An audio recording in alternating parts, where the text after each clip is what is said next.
बँकेसाठी फायदे ते तोट्यातच जायला लागले. साधी आम्ही BC सेंटर चालू केली ती एक कॅम्प्युटर एक पिकमीवाला पोरग ते काम करत होतं. पगार त्याला किती होता 2,000 पगारावर काम चाललेलं होतं. कारण जवळच्या जवळ लोकांना तिथल्या तिथं पैसे मिळावे कुठे त्याला याही नको म्हणून सांगरूळमध्ये एक आम्ही केलं. त्यानंतर खुपिऱ्यात केलं. सिंगणापूरमध्ये आम्ही पहिले चाललो. हिनी पहिलं आल्यावर ते बंद केलं आणि बँकेचा खरेदी विक्री संघच चालू केला.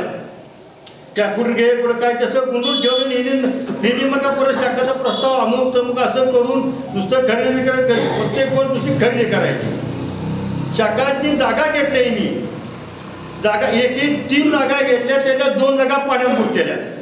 शाहूपुरीत पाणी येतंय कळ्यात पाणी येतंय. ते ATM तेलपाणी साहेब तुम्हाला माहिती नव्हतं का ATM येणार आहे ते ATM खरेदी करून आणलेलं माहीत नाही.